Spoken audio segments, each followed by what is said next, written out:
we talked about how we need to practice. We talked about how maybe going on stage with a fresh story is not the best idea, but you spoke about speaking in the mirror as one of the first spaces to practice. And I'm thinking here from a field that we might be much more familiar with is like a comedian doesn't go on his Netflix special and drop a joke for the first time. There's kind of stages to that. And if I understood this correctly, you start with the mirror, then what are your usual practice stages that you would go to until something Yeah. is ready?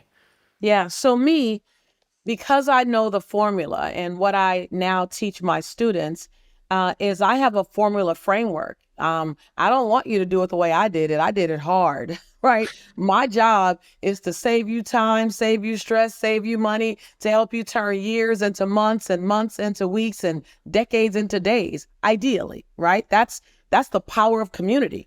So the way I did it was one crazy way. The way I recommend people do it now is use the framework, because what it does, I got this, and you haven't even seen this. I created this since we worked together, so I'm really excited about it, is it asks the question, what year was it?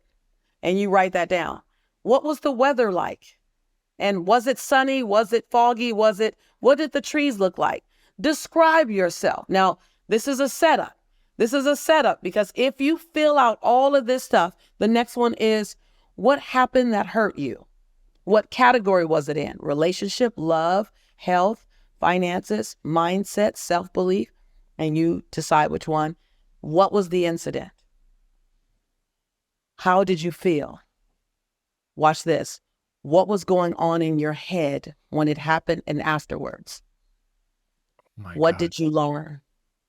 How are you using that now? I can literally, Jason, have you stand up, and I do this, and go, now, just make that a story. Just tell me. So now what you end up saying, I wish I had a piece of paper, you end up saying, it was 2005, fall. The leaves were red and orange. I, at the time, was 40 pounds heavier. I wore my afro colored with auburn on the ends and dark brown at the roots. Like, I asked you stuff. What would your hair look like? What would your skin look like? I remember the day, because we have the date. It was May 16th. And he walked into my room and he said, I don't want to be here anymore. Now, I asked, how did you feel? My heart sunk. I felt lost. I felt angry. What went through your head?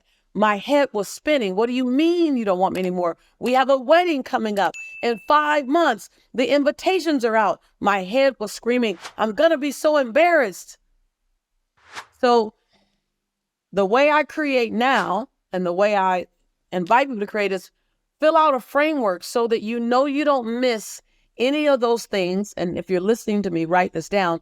That moves a story from a tell me story to a show me story. Because really, no one wants to be told a story. They really want to be showed a story.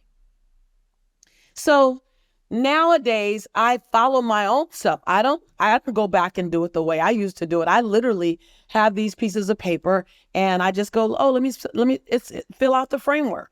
And once I fill out the framework, I'm anchored in all the details. And now I layer the emotion and the energy over the details. It also tells me how I can get in and out of a story in 7 minutes or in 5 minutes or in 11 minutes. And I can tell how long that story is going to tell me to take, which helps me to develop my content on each side. So Whew. that's the way I would recommend it, is that you get a framework. And even if you don't use my framework, my students use mine, but also I tell people, just write these details down. What time of the year was it?